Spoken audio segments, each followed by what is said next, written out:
prazer, eu tenho o privilégio de apresentar a vocês nesta noite. Só um minutinho. Vamos dar uma organizada aí rápido.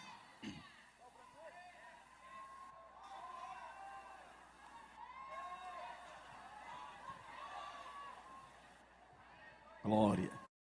Um judeu messiânico, escritor, conferencista internacional, homem grandemente usado por Deus, o pastor Yosef Akiva. Vamos recebê-lo aplaudindo e glorificando ao nosso Deus.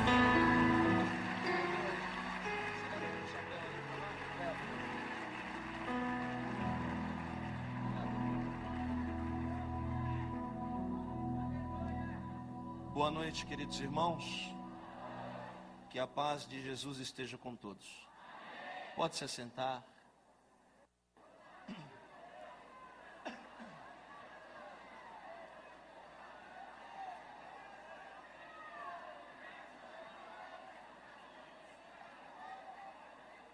Quantos nessa noite têm motivos para glorificar a Deus? Quantos?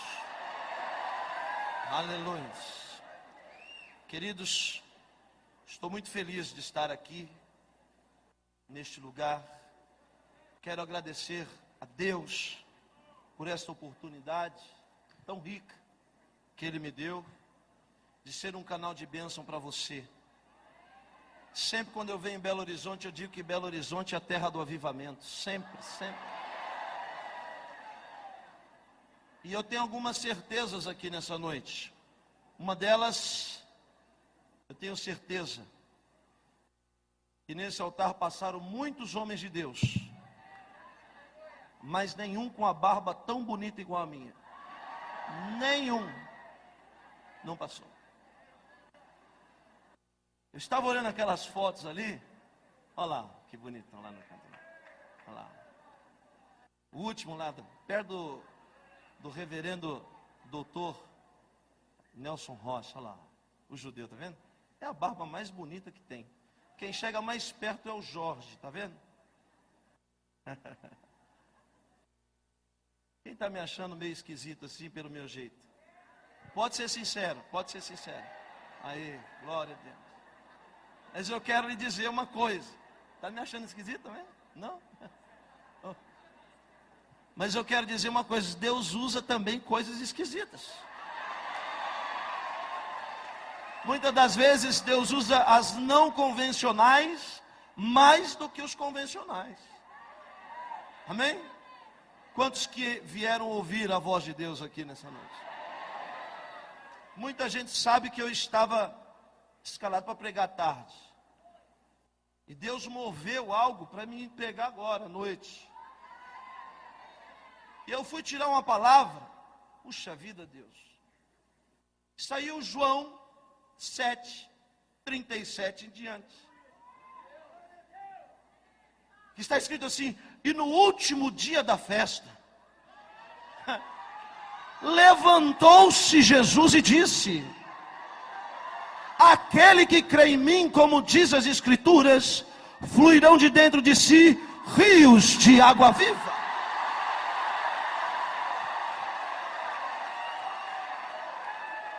E eu perguntei ao Espírito Santo por que essa palavra saiu. E eu não quero ser presunçoso não, irmãos. Eu respeito todos. Mas Jesus disse para mim que Ele vai se levantar aqui no último dia, na última hora.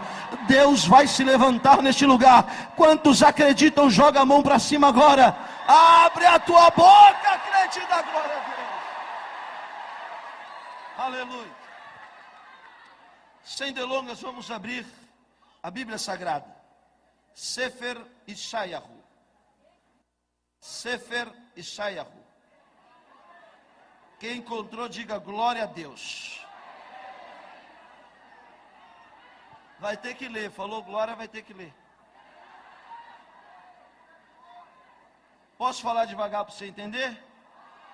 Sefer Yeshayahu, capítulo 6. Não achou? O livro de Isaías, capítulo de número 6, E agora sim, quando você encontrar, por favor, coloque-se de pé em reverência à palavra de Deus.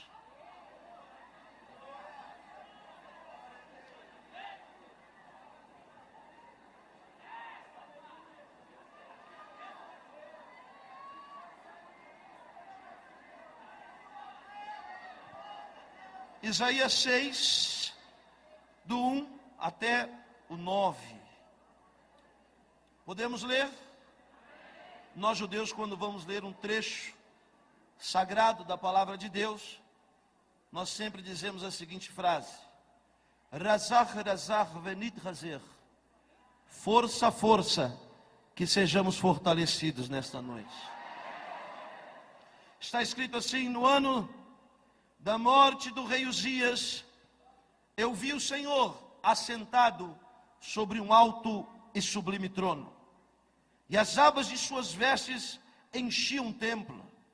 Serafins estavam por cima dele, cada um tinha 6 asas, com 2 cobria o rosto, com 2 cobria os pés e com 2 voava. E clamavam uns para os outros, dizendo: Santo, Santo, Santo é o Senhor dos exércitos, toda a terra está cheia da sua glória. As bases do limiar se moveram à voz do que clamava, e a casa se encheu de fumaça.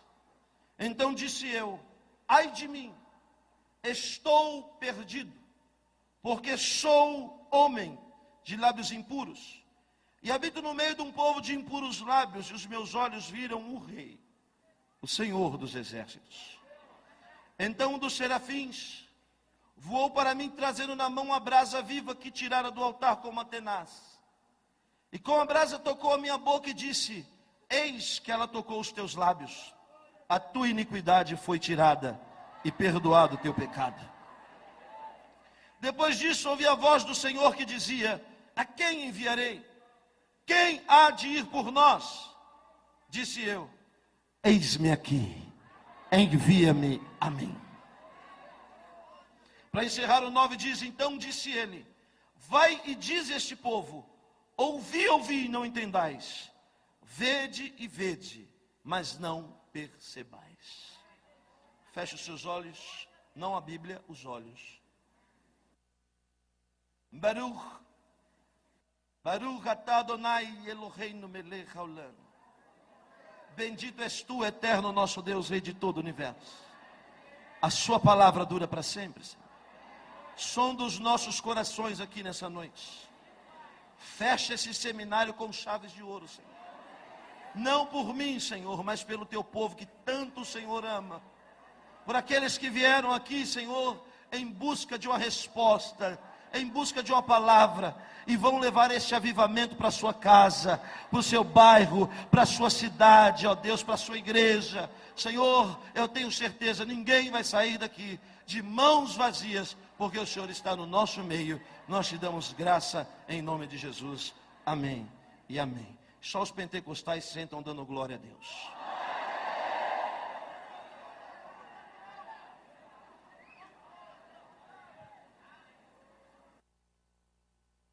Queridos irmãos,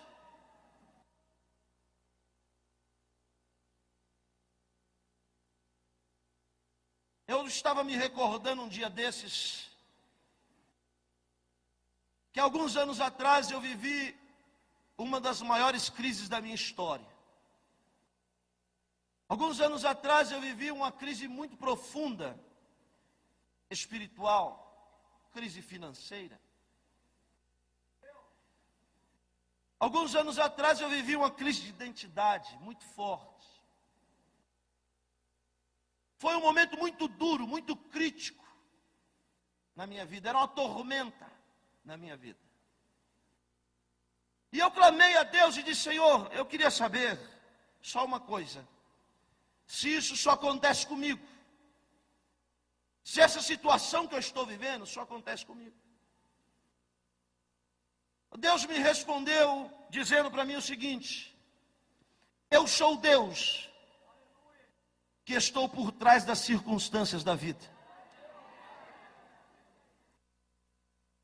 Eu estou dizendo isso porque É fácil alguém olhar para Isaías hoje e admirá-lo como um profeta.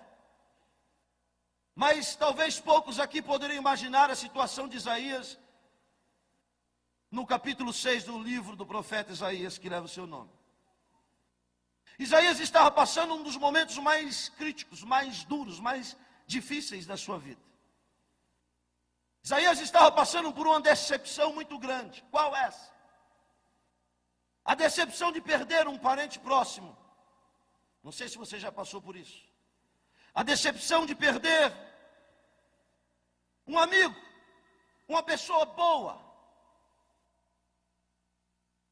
Era uma circunstância que levou Isaías ao desânimo. Mas por detrás daquela circunstância, existia um plano de Deus para a vida do profeta. Se você fazer uma análise dos 5 primeiros capítulos do livro do profeta Isaías, mais de 70% das suas profecias são profecias amargas, de juízo, são profecias duras. Mas quando chega no 6º capítulo, eu imagino que Isaías estava tão decepcionado, porque naquele ano, o rei Uzias, rei de Judá, Melech Yehudi, ele havia morrido. Era uma decepção para a sua nação, era uma decepção para ele como profeta, porque Isaías era um parente muito próximo de Uzias. E ele começa descrevendo a virada de mesa na sua vida.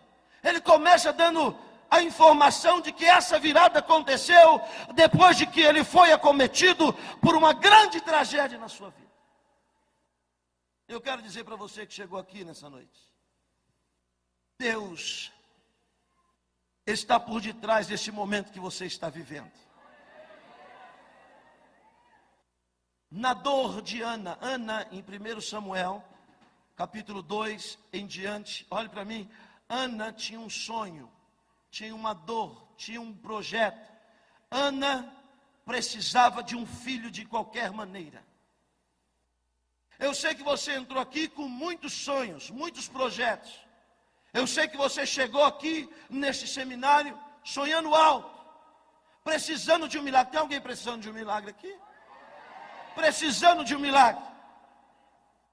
Mas eu quero dizer uma coisa para você. Ana, ela precisava de um filho, mas Deus precisava de um profeta. Ana precisava de um filho, Deus precisava de um sacerdote. Ana precisava de um filho e Deus precisava de um juiz. Em cima daquilo que você precisa, Deus vai fazer muito mais ainda na sua vida, através do milagre que Ele vai realizar na sua história. Isaías aqui está acometido de profunda tristeza. Mas Isaías faz uma coisa certa. Está escrito em Isaías capítulo 6, versículo 1. No ano da morte do rei Uzias, ele se dirigiu ao templo.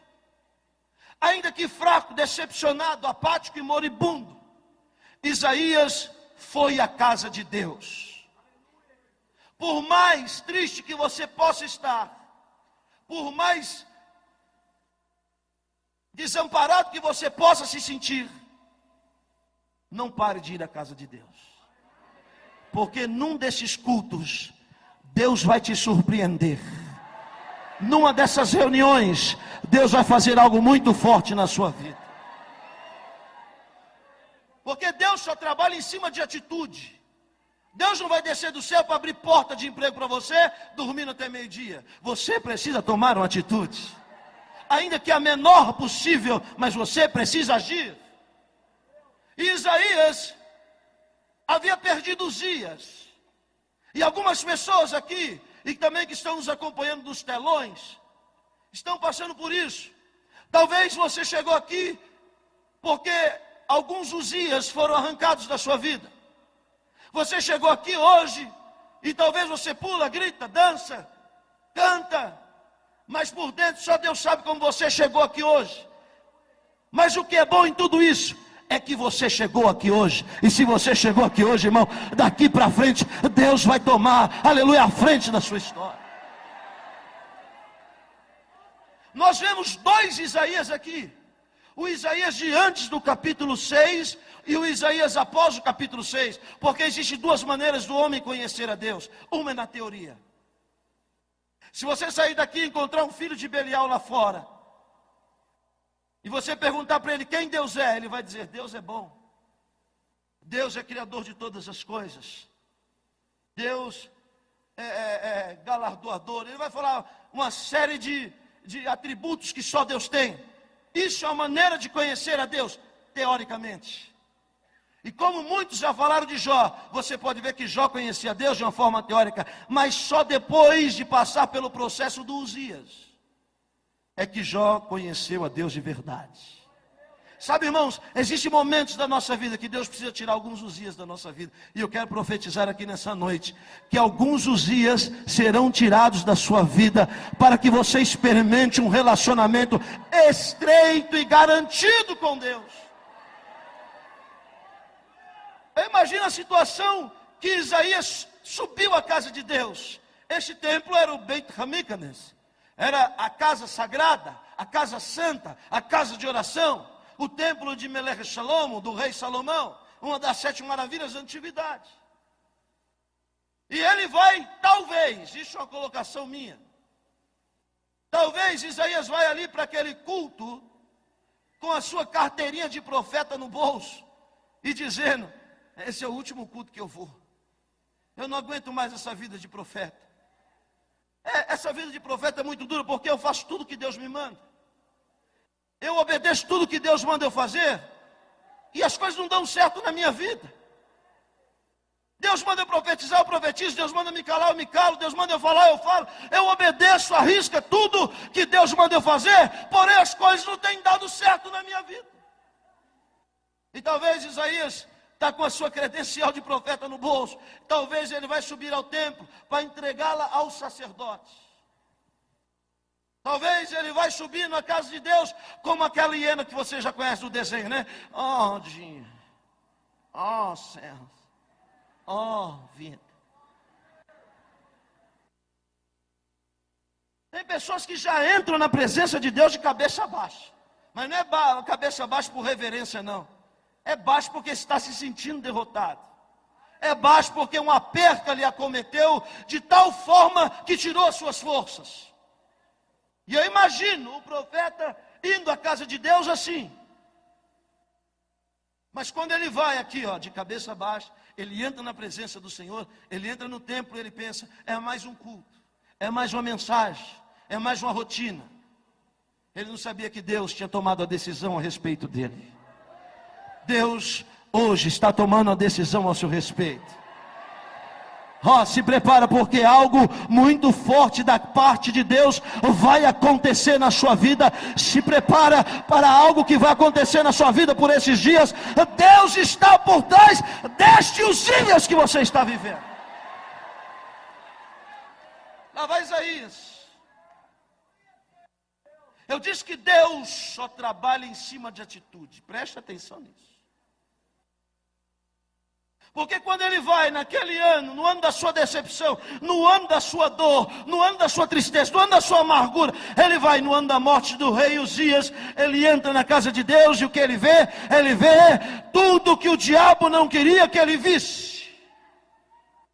Porque você pode entrar na presença do Senhor e ver uma série de coisas que o diabo pode te mostrar.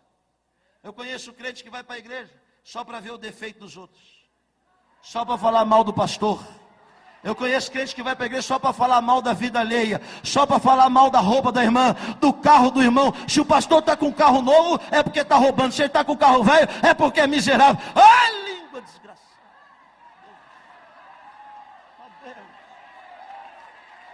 Olha aqui para mim, olha aqui para mim. Espere. Deus vai mudar o ângulo da tua visão nessa noite. Existem 3 maneiras de você ver as coisas. Lembra do apedrejamento de Estevão? Lembra? A primeira maneira de você ver as coisas é ver como os judeus viam. Toma, Estevão, isso aqui é para você. Tá. A segunda maneira de você ver as coisas é enxergar como Saulo enxergava. Com as roupas do diácono nos pés, Saulo olhava para ele e dizia: que fé, queria ter uma fé dessa, entregar a sua vida pela sua fé. E a terceira maneira de você ver as coisas é a maneira que você vai ver a partir de hoje. É a maneira de você olhar como Estevão olhava. Porque Estevão não estava olhando para os judeus e nem para Saulo. Ele estava olhando para os céus que estavam abertos. E Jesus estava à destra do Pai, esperando ele. Olha para Deus, olha para o céu, olha para Jesus. Você vai ver, aleluia, e nunca vai se decepcionar. Nunca. Porque às vezes você entra na igreja, talvez você venha num congresso desse e você vê tudo o que Deus não quer que você veja. Isaías entrou assim: eu vou ver o sacerdote. Sabe o que ele viu? Ele viu o Senhor. Eu quero profetizar porque o Espírito Santo está falando comigo. Prepare-se. Você vai ver Deus se manifestar na sua vida. Prepare-se para ver o Senhor na sua vida. Prepare-se.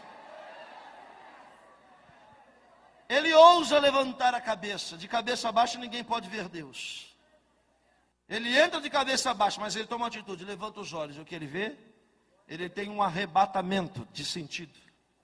Tinha outras pessoas perto dele que não estava vendo. Cutuca quem está ao seu lado e diga: não corra esse risco.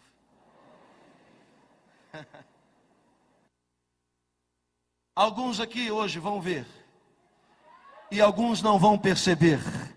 Os meus votos é que você veja o Senhor neste lugar, a sua glória neste lugar, a sua Shekhinah neste lugar, a sua presença neste lugar. Isaías levanta os olhos e ele tem uma visão. Ele diz: eu vi o Senhor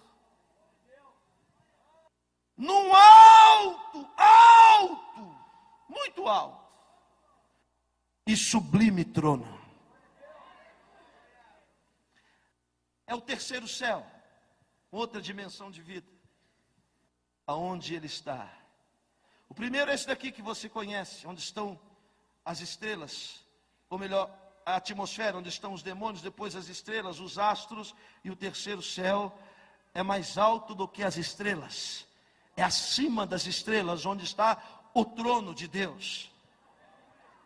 E o que Isaías vê? Isaías vê o trono de Deus. Ele diz: eu vi o Senhor lá em cima, no alto e sublime trono. Sabe o que ele está dizendo? Deus já está começando a falar com ele. Quando a Bíblia fala de alto e trono, trono só senta quem comanda. Trono só senta quem está no controle.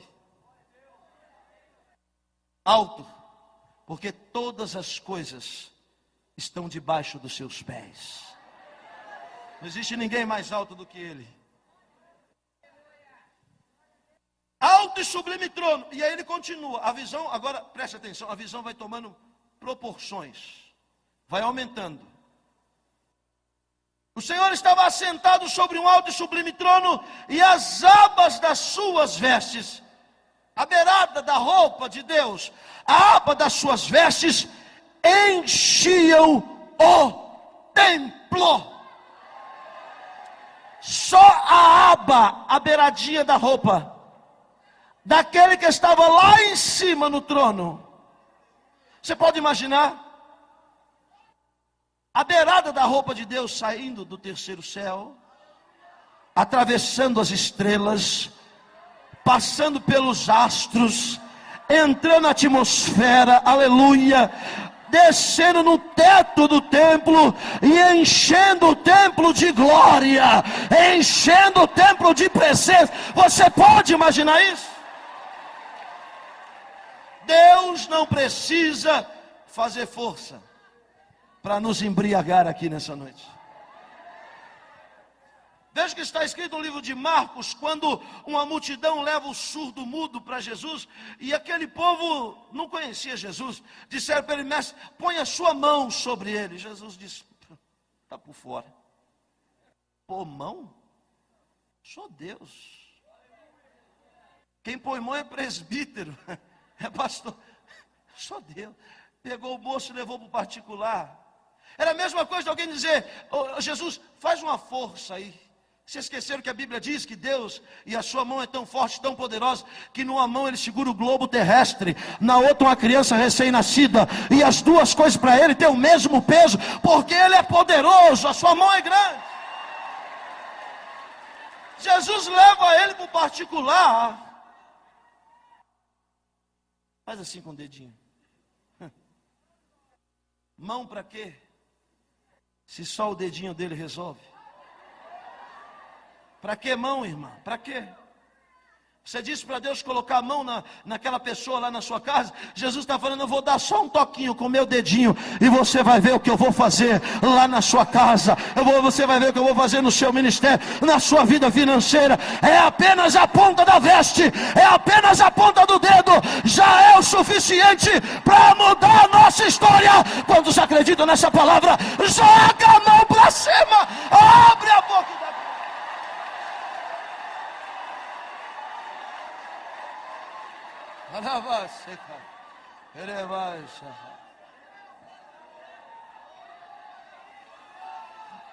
A visão vai tomando dimensões, é um degrau, porque vida com Deus é degrau, viu, irmãos?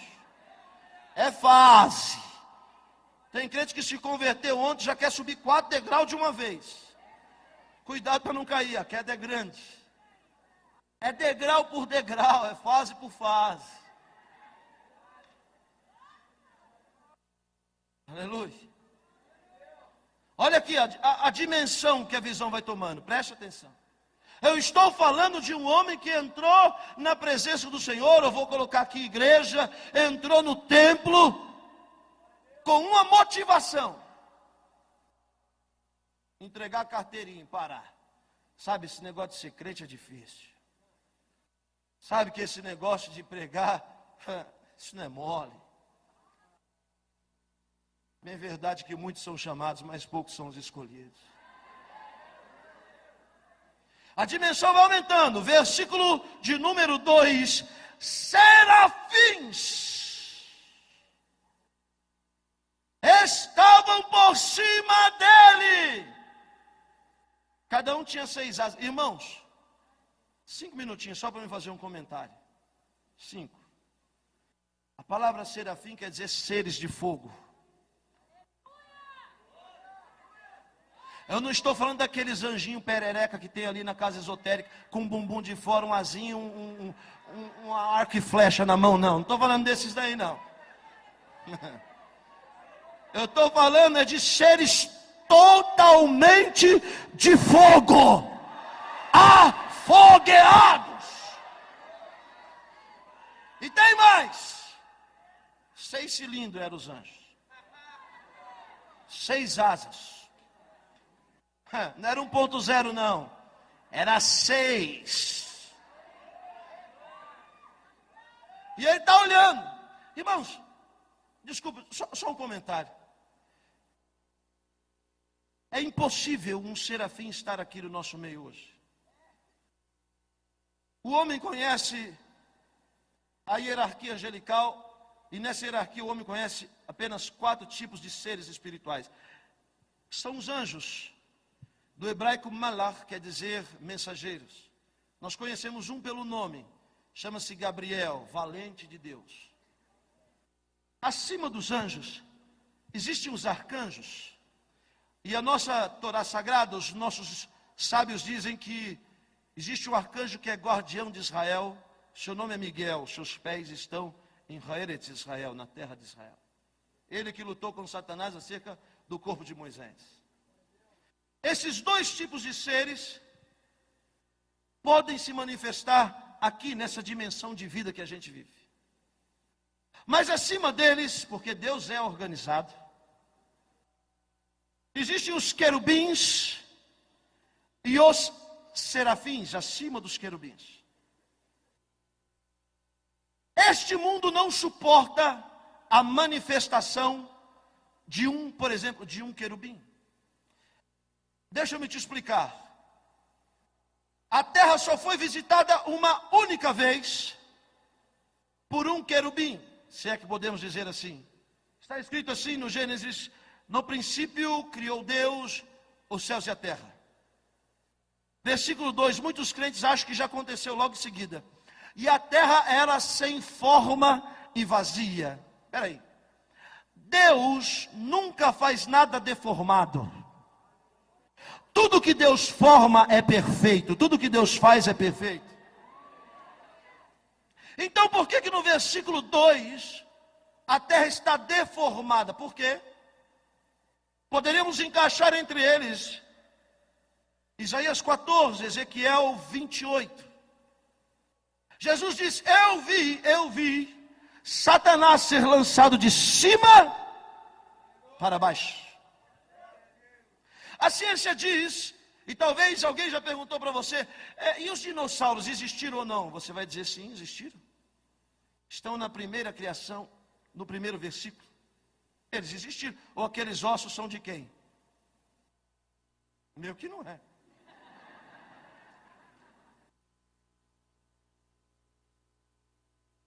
Existiram sim na primeira criação, mas a ciência diz que a Terra se chocou com um meteoro na altura do Golfo do México, gerando ondas gigantescas. Foi uma catástrofe no ecossistema do planeta, varrendo toda a vida que existia no globo.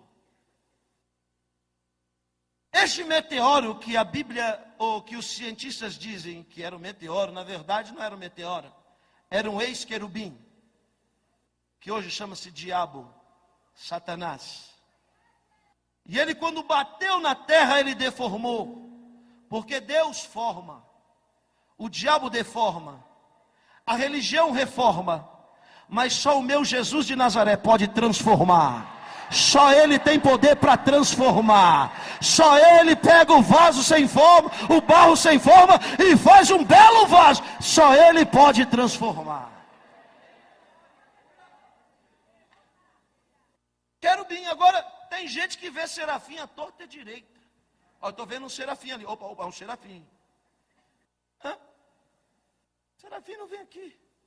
Seres de fogo, terrível em glória, estão na sala do trono. E a Bíblia diz que lá, por cima dele, tinha serafins, seres de fogo com 6 asas. Com 2 cobriam os seus pés. Por quê? Porque aqueles seres tinham consciência de que estava sendo visto por um mortal, por Isaías. Ele cobre os pés com 2 asas, com 2 cobre o rosto e com 2 voam. Pastor, por que cobre os pés? Porque eles eram seres extremamente santos. Quando a Bíblia fala de pé, a Bíblia está falando de santidade. Lembra de Pedro? Jesus está lavando os pés. Chegou em Pedro: eu vou lavar o seu pé. O meu o senhor não lava. Não lava. Não tenho parte contigo no meu, você não vai ter parte comigo no meu reino. Então, Senhor, mudei de ideia. Dá logo um banho completo. Jesus diz assim: vós já estáis limpos pela minha palavra. Mas espera aí, a palavra não limpa os pés. É porque os pés é o lugar onde você tem contato com o mundo. Você não é deste mundo, mas você está neste mundo. Você não é daqui, mas você precisa de dinheiro. Você não é daqui, mas se você atravessar a BR ali, você é atropelado. Você morre. Então, os pés indicam a santidade. E aqueles seres cobrem os pés. Por quê? Porque Isaías não poderia ver a alta graduação de santidade daqueles seres. E por que ele cobre os 2 olhos, pastor? Porque apesar de serem tão santos e tão santos, aqueles seres não podiam ver a santidade daquele que estava sentado no trono. Porque aquele que estava sentado no trono era mais santo do que eles. Ele continua. A visão vai tomando dimensões. Ele está aqui parado, as pessoas andando no templo sem perceber nada, e ele está aqui, ó, fora de si, tendo a visão.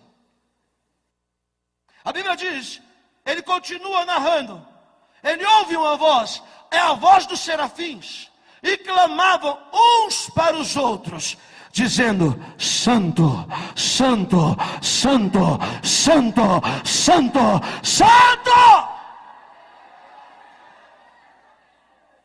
Dizem os judeus mais ortodoxos que o hebraico é a língua do céu, porque Isaías ouviu quando os serafins dizia: Kadosh, Kadosh, Kadosh,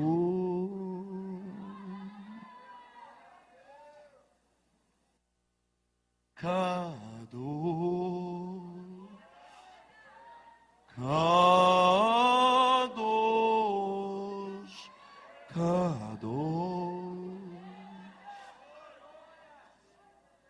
Kadosh, Kadosh, Kadosh, et Adonai Tshava'ot, Melhol Haaretz Kevod. Santo, Santo, Santo é o Senhor dos exércitos. Toda a terra está cheia da sua glória.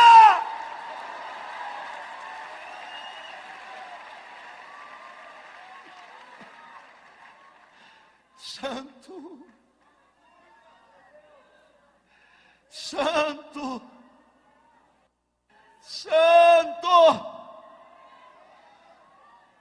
Kadosh, Kadosh, Kadosh.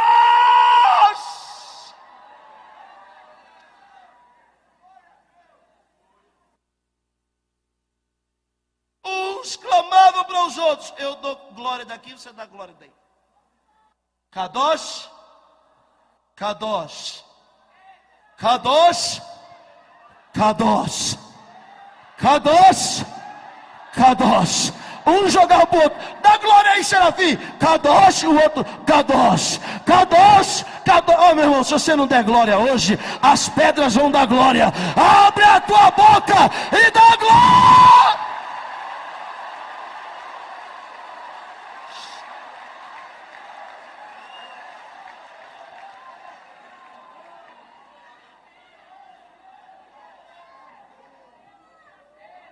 E andar com Deus é assim, é gradativo, as coisas vão aumentando, a profundidade vai chegando.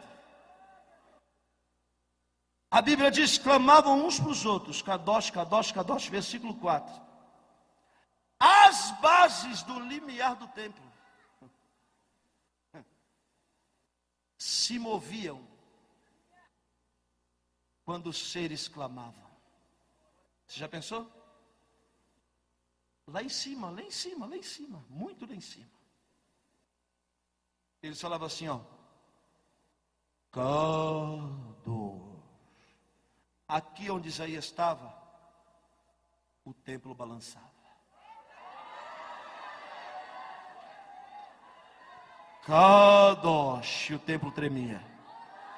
Kadosh, e o templo balançava. As bases do limiar do templo estavam tremendo. Quando o serafim falava, o templo balançava. O serafim dava glória, o templo balançava. Kadosh, e o templo balançava.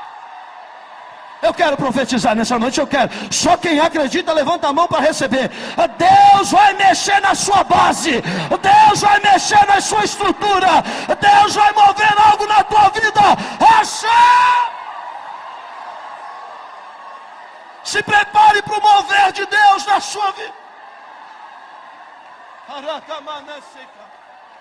Deus vai mexer tudo que está parado, tudo que está estagnado.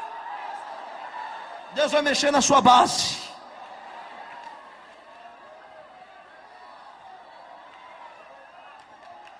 Lá na glória eles davam glória. Kadosh, o templo balançava. E o templo balançando, tremendo. E Isaías está aqui vendo tudo balançando. Os outros estavam pensando que era terremoto. Mas não era terremoto não, irmãos. Era o poder da exaltação ao nome do Senhor. A Bíblia continua dizendo que a casa, Beit, o templo, a Bíblia diz que se encheu de fumaça. Mas o texto original diz que não é fumaça, é Shekhinah. Shekhinah é a presença de Deus, que é tipificada também pela fumaça. E quando eu cheguei ali, eu não estava enxergando nada de tanta fumaça aqui. Não, é verdade, calma, não é espiritual não. Tem gente pensando que eu estou tendo visão espiritual. Não, não é isso não. Era a fumaça daqueles negócios que estavam aqui. Preciso ser sincero, eu vou dar um de espiritual agora. Era uma fumaceira danada, eu com medo. Será que tem alguma coisa pegando fogo? O Senhor falou no meu coração: está vendo essa fumaça, Yosef? Eu vou embriagar o meu povo nessa noite.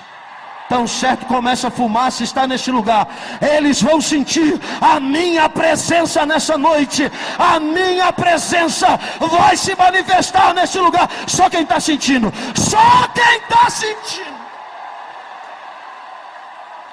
Nada vai te perseguir.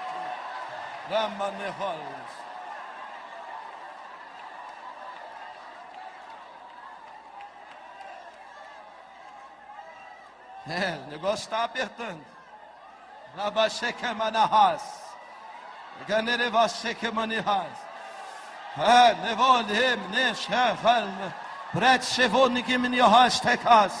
Se prepara, porque hoje Deus vai te batizar com o Espírito Santo. Se prepara que você vai sair daqui curado. Se prepara, porque Deus vai colocar dons na sua mão. Aleluia. A presença dele vai ser notória aqui e vai nos embriagar nessa noite. E não é com glória de anjo não, é nós que vamos dar glória. É nós que vamos dar glória.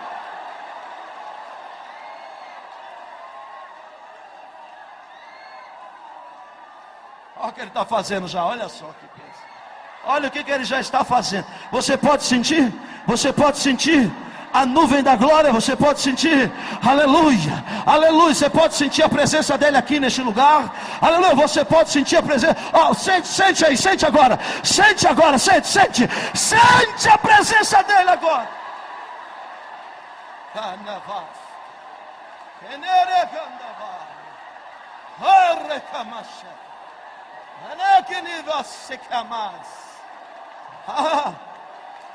Eita, manacha. Eu não vou segurar o Espírito Santo, não vou deixar, eu vou deixar. Eu vou deixar Deus trabalhar aqui, eu vou deixar. Eu vou deixar Deus arrebatar crente aqui. Eu vou deixar.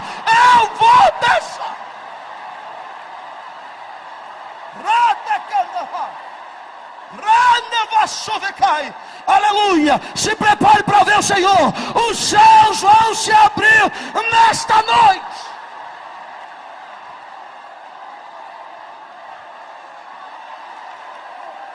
Só quem pode dar glória, só quem pode dar glória. Você pode dar glória, você pode? Então dá glória aí, dá glória aí. Você pode dar glória, você pode? Então abre a tua boca aí e dá glória.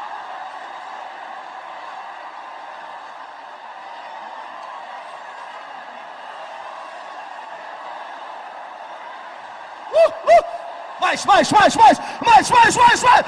poder, mais. Vai fechar com chave de ouro. Você vai sair daqui embriagado.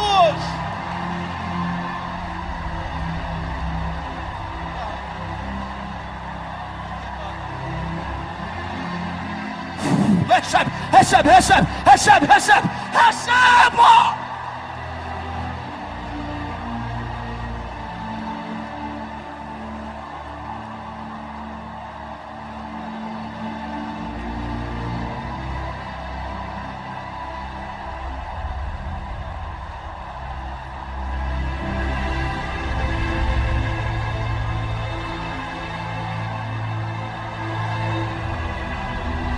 Vai mover, Deus já está movendo, aleluia, Deus vai mover esse templo aqui, ó.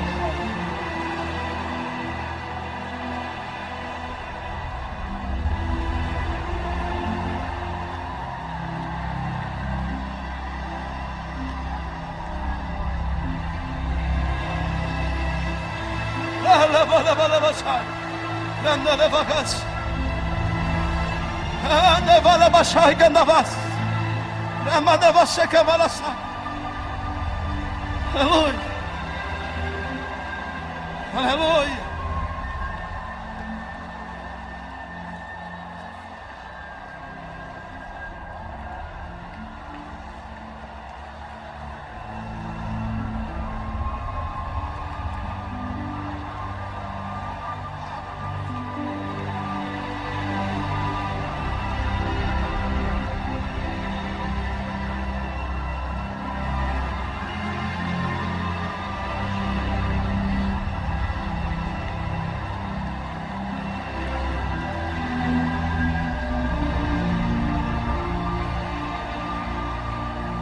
Os céus estão se abrindo nessa noite.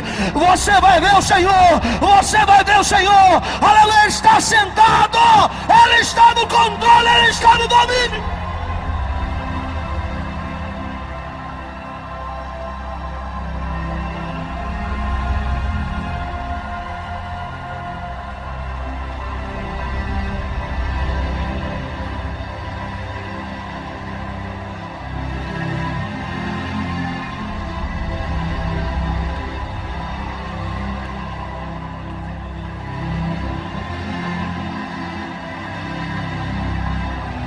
Kadosh, Kadosh.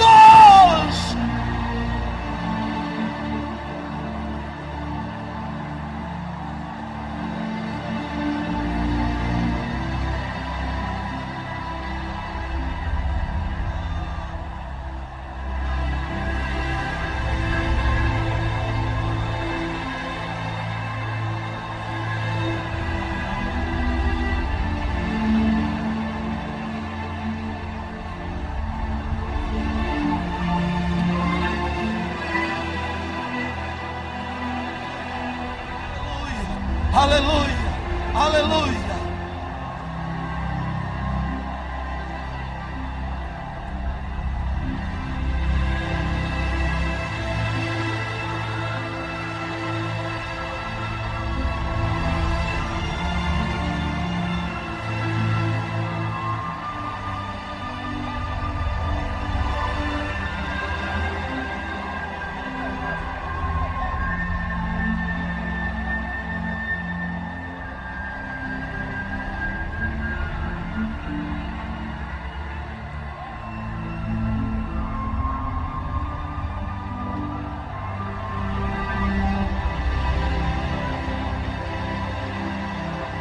Só Deus pode fazer essas coisas. Só Deus pode fazer essas coisas. Só Deus pode mover o que Ele está movendo aqui hoje. Homem não pode mover. Só Deus pode mover.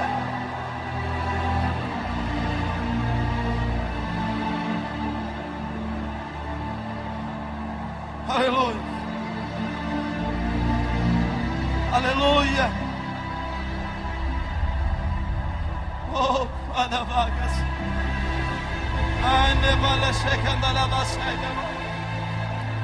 Aleluia, aleluia, aleluia.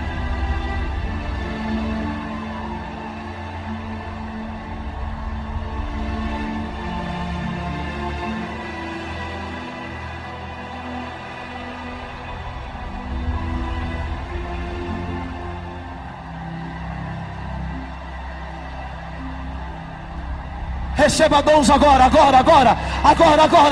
Receba dom de visão agora. Dom de cura. Recebe. Começa a falar em língua se não é batizado com o Espírito Santo. Sente o fogo agora.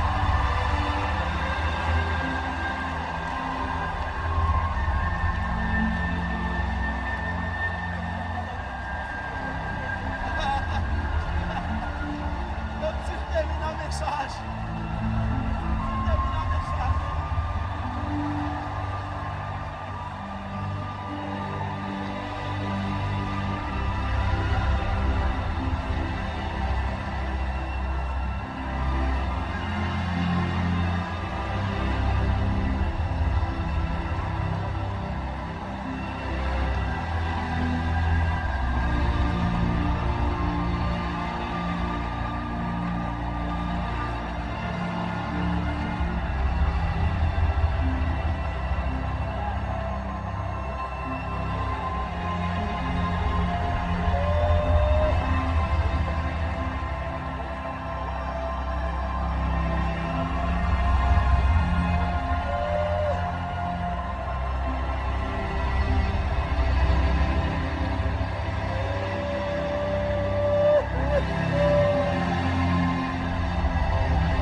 Só não sente quem não quer.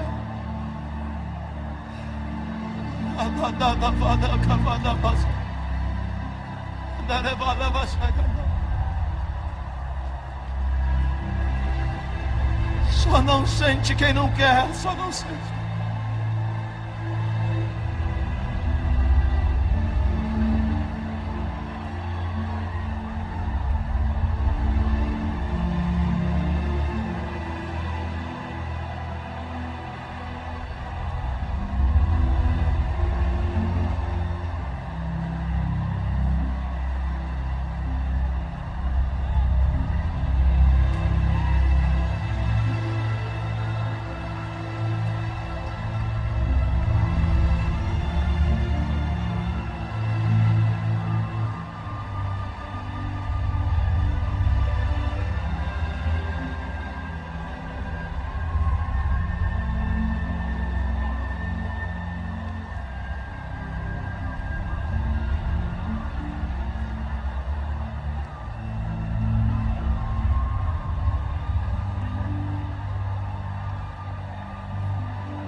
Aleluia. Aleluia. Esse ambiente está sem condições de continuar pregando. Preguei apenas 40% da mensagem. Meu tempo já se esvairiu. Deus quis assim.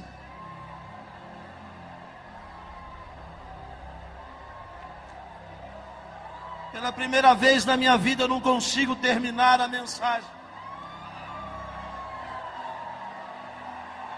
Pela primeira vez na minha vida eu não consigo concluir.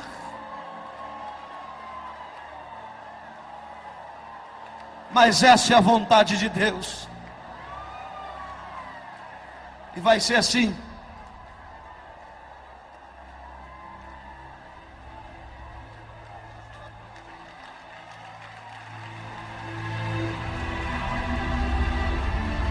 Dá glória a Deus aí, igreja.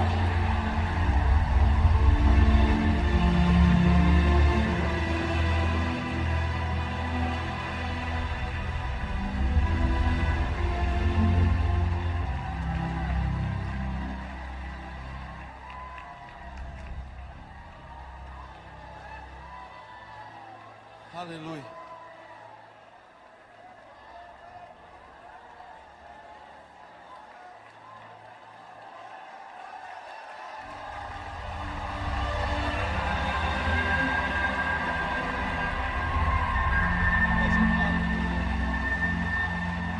Maravilha, Pai.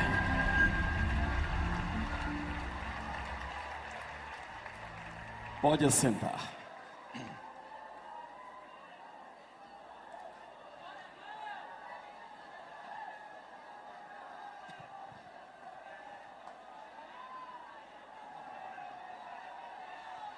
Irmãos, estou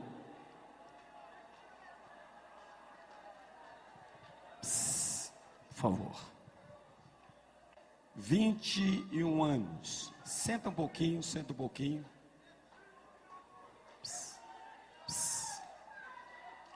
Segure na mão de quem está do seu lado. Um minutinho só. Agora, amém? Põe a mão no coração.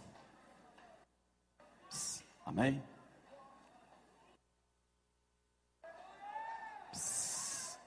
Amém? Arruma um lugar para o irmão sentar. Irmãos, quem está ao lado dele, coloca ele sentadinho. Obrigado.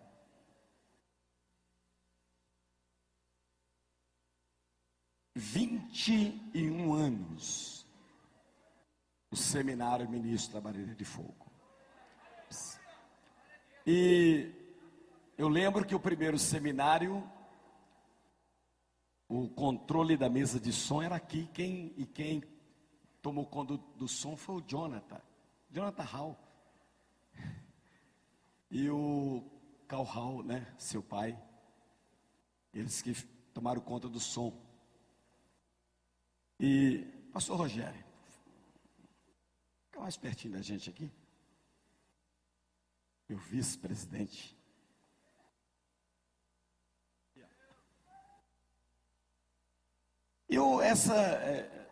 Esses dias eu tenho pensado muito sobre a história do nosso seminário.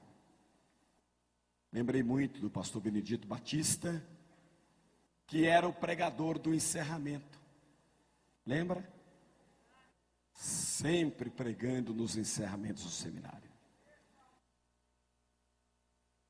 Que foi para a glória. Outro pregador que Jesus levou também para junto de si foi o pastor Faulkner, que era também um dos preletores do seminário. Um dos presidentes da nossa igreja no Brasil. Sábado eu fiquei muito contente quando eu vi pregar aqui o pastor Joaquim Cantagalli, que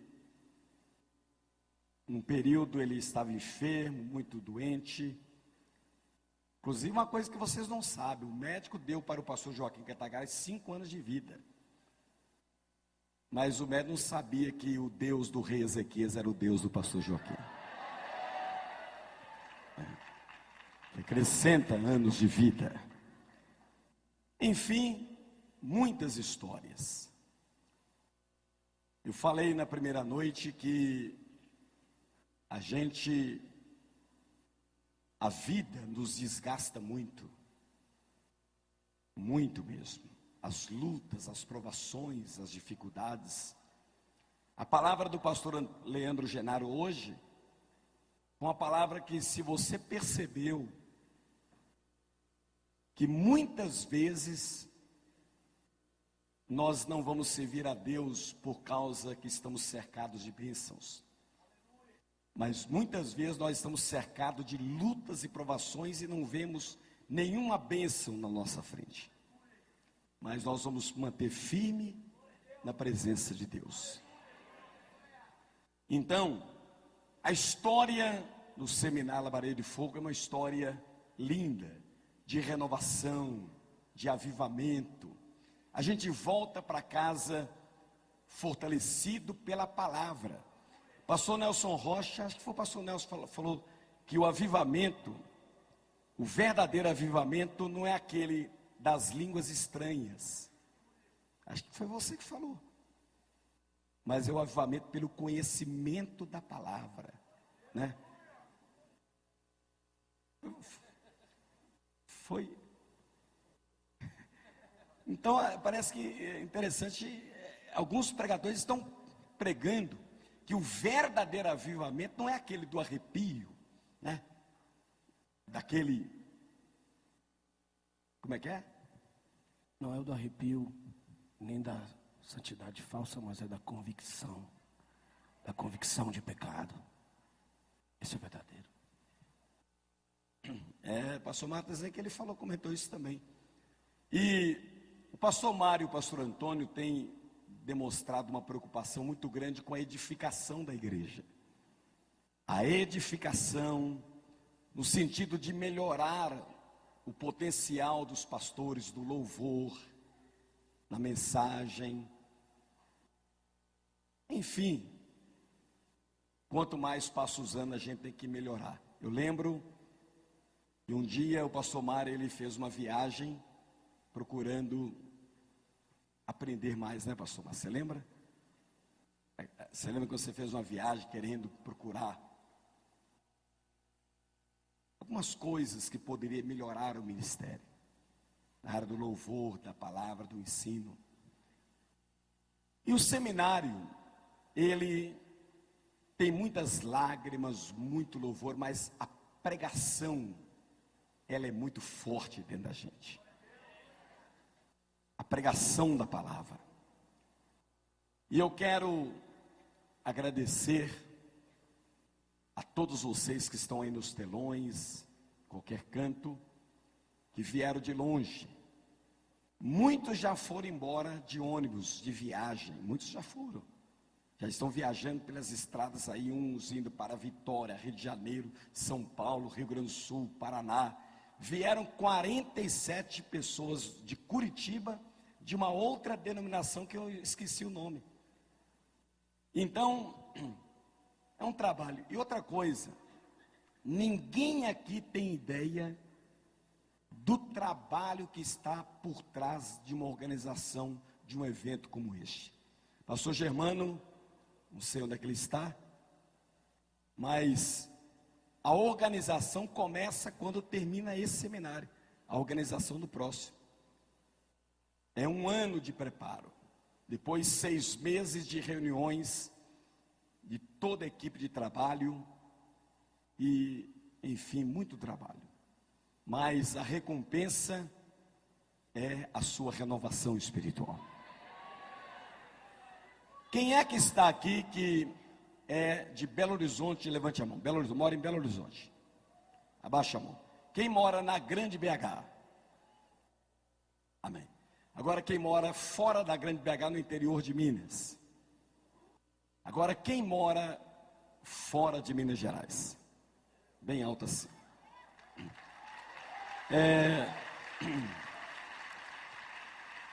Na primeira noite, aproximadamente, eu não tenho os dados direitinho, mas mais de 1.000 pessoas vieram fora de Minas Gerais, de todos os estados do Brasil, até o pastor Celso, que viajou 6 horas de barco, o pastor Mário falou sobre isso aqui domingo, é o Celso do Amazonas, é o Celso aqui, para estar aqui. Então, é muito trabalho. Eu gostaria de ouvir o pastor Mário.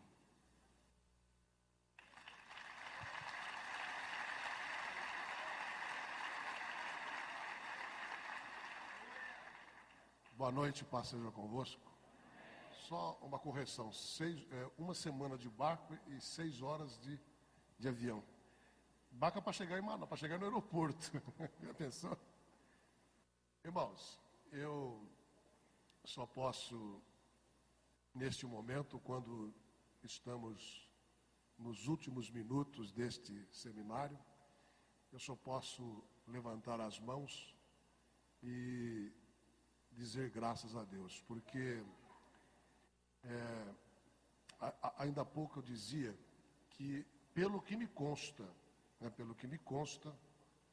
que é do meu conhecimento, hoje, este seminário, ele é o maior evento deste nível que existe no Brasil. Desculpe se eu estiver mal informado, porque eu não tenho informação de que haja outras denominações que tenham feito seminários como este, a não ser algumas igrejas que promovem congressos, convenções entre os seus próprios membros.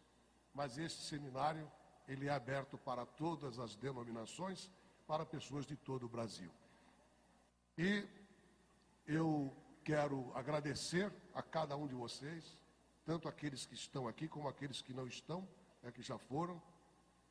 Agradecer pela sua compreensão. Como disse o pastor Jerônimo, um evento como este, vocês não podem imaginar, vocês não têm condições de imaginar a estrutura que está por trás de um evento como este. E você vê, irmãos, mais de 3.000 pessoas, quase 3.500 pessoas aqui, nenhum incidente, nenhum probleminha, nada, de jeito nenhum. Isto nós devemos, a cada um de vocês. Muito obrigado, pastor Jerônimo, por mais uma vez estar à frente deste seminário. A sua equipe, que infelizmente nós não podemos citar aqui nome por nome, porque são muitas pessoas, pastores, obreiros, voluntários que se dedicam a este evento e pode ter certeza de uma coisa, sem cobrar um tostão. Já pensou, pastor Jerônimo, se isso aqui fosse uma coisa profissional e tivesse que pagar porque lá no mundo, quando existe um evento como este, todo mundo trabalha recebendo, e recebendo bem. Mas aqui não, aqui tudo pelo amor. Esse seminário, se alguém pensa, alguém já pensou, isso aqui dá lucro, não dá um tostão de lucro. Pelo contrário, nós temos que investir dinheiro. Sabem por quê, irmãos? Eu acho que a igreja, ela precisa de dinheiro para se manter, mas ela não deve ser uma igreja financista. Uma igreja que só pensa no dinheiro, só dinheiro, só dinheiro, só dinheiro, só dinheiro. Quanta gente que eu vou aproveitar, eu vou pedir aqui R$1.000 de cada um. Seriam 3 milhões de reais. Nós não estamos pensando nisso, sabe por quê? Deus proverá. E é o que Ele tem feito constantemente.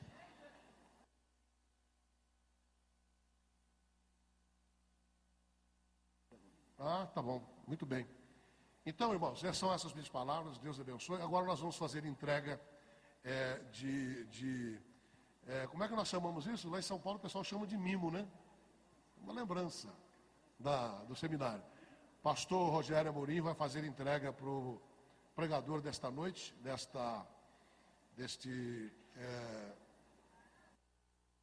lembrança, E eu vou entregar para o pastor Jerônimo. Vem cá, Jerônimo. Por favor, pastor. Segura aqui.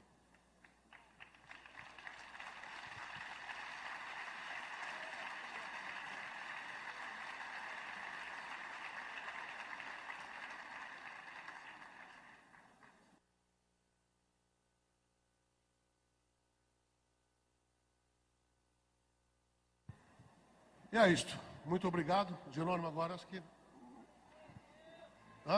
Um momento. Irmãos, eu esqueci de falar do material. E aqui à minha esquerda, aqui ó, por essa porta aqui ó, você vai ter acesso ao meu material ali. DVD R$15 e CD de mensagens R$5. Eu quero abençoar a sua vida. Deus abençoe. Mais uma vez eu quero repetir que eu não vou convidar a equipe de trabalho, porque cada um está num setor, mas a gratidão está aqui dentro do coração. Fica de pé a igreja, a noiva do Cordeiro. Amém? Pastor Rogério, ministra a bênção apostólica. Senhor, nós te damos graças, não apenas por tudo quanto aqui recebemos, mas conhecedores que somos que a tua bênção é permanecente, por tudo quanto ainda vamos receber como resultado deste seminário. Pedimos que o Senhor tenha em suas mãos cada uma dessas vidas preciosas que aqui estão, que vão enfrentar estradas, e alguns, como foi dito nessa noite, barcos até mesmo. Que o anjo do Senhor esteja acampado ao redor de cada um, guardando nossas vidas, livrando do acidente, do assalto, do perigo. Que a tua mão, Senhor, continue estendida sobre este ministério, e que o grande amor de Deus, a graça de Jesus e a comunhão do Espírito Santo seja com todos, hoje e sempre, e todos digam amém.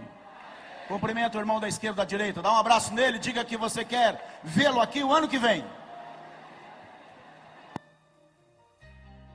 Quero trazer à memória, Senhor, só o que pode me dar esperança. Aleluia. Quero trazer à memória só o que pode me dar esperança. Não vou pensar em nada que me entristeça. Não vou deixar ninguém pisar. Pastora Lourdes e Pedro Leopoldo, os membros da sua igreja estão chegando lá, ok? Quero lembrar para você passar aqui à sua direita ou então à esquerda.